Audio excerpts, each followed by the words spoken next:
Welcome back. Adrianne Wagner here, counselor and author of A Mother's Hidden Grief. Just talking today about common grief reactions when someone you love dies.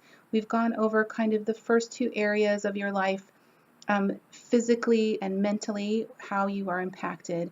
And in this video, we're going to talk about how you're impacted emotionally.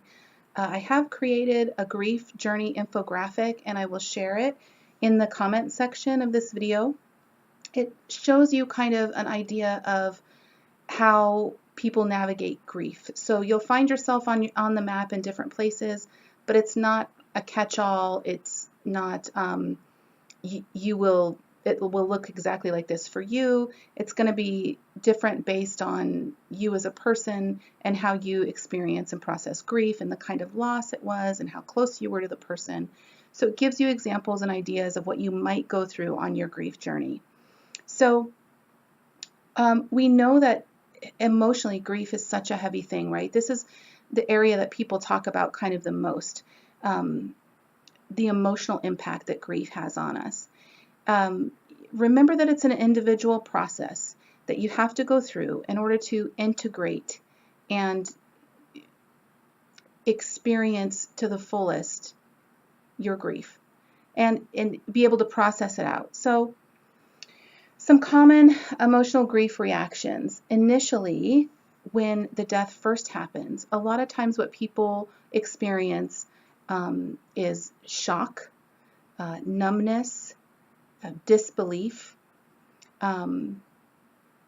denial. There might be some level of denial. So initially, there's this feeling that it's not real, or that maybe you're disassociated, which we talked about in a previous video, where your brain kind of shuts down.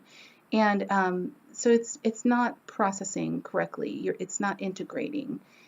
So the denial kind of comes in when maybe you realize it as you go throughout your day, but then you go to sleep and wake up the next morning, and there you are again, not remembering that it happened.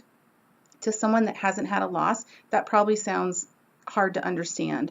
But if you've had a loss, and I'm assuming you have because you're here, you know that early on there were those periods where you would wake up in the morning and feel great, and then it would hit you, the heaviness, the remembering what happened, that your person is gone, that you can't call them on the phone. That's that denial feeling. So not everyone goes through that. Again, depends on the loss and the relationship. But most people do early on have some level of shock, denial, disbelief, numbness, and the sadness. And so that first, the first 3 months, you're kind of in that brain fog that we talked about also in another video, and you're a little bit shut down.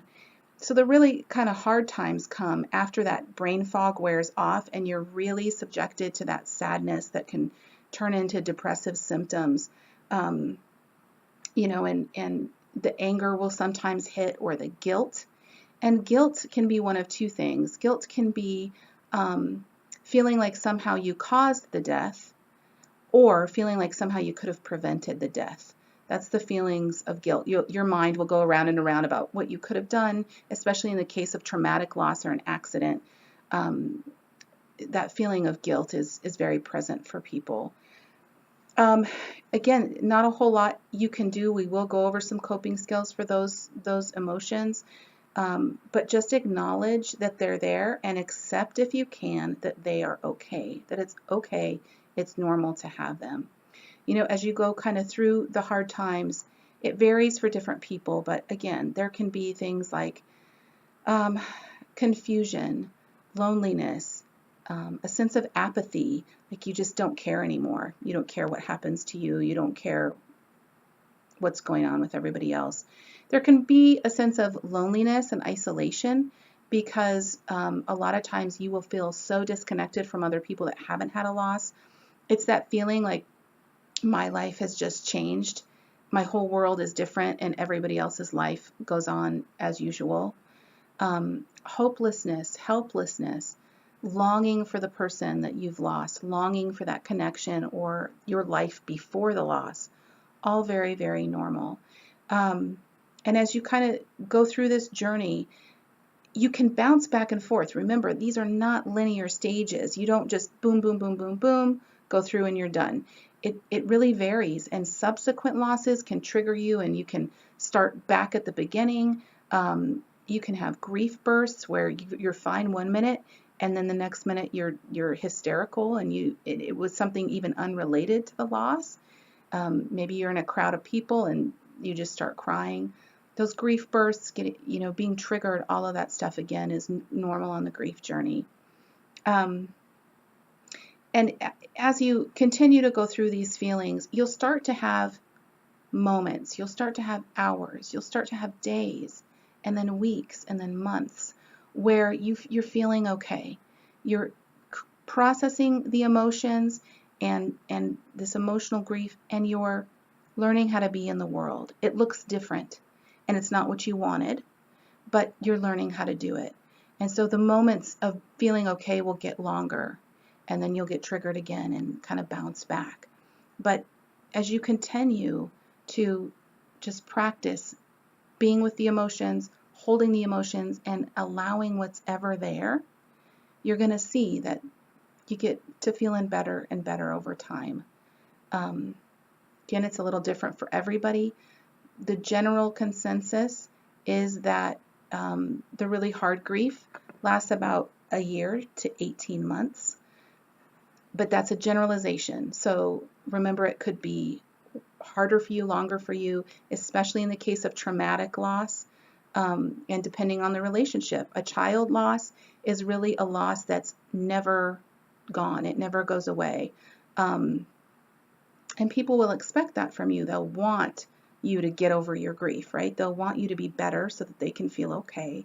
And the reality is, it just doesn't always happen. You will process, you will integrate, you will heal on some level, but the experience of grief changes you, especially, again, if it's someone who was really close to you, or an experience that was really hard. So cut yourself some slack. I hold this space for you in love and acceptance for where you're at in your process right now. You're not alone. It may feel like it may seem like you're the only one who's going through something like this, but you're not. And I promise you, you will get through it. So hold those words close to your heart when you need to. And I'll be back with another video about how we're affected, our grief reactions behaviorally when we've had a loss. Okay? Take care.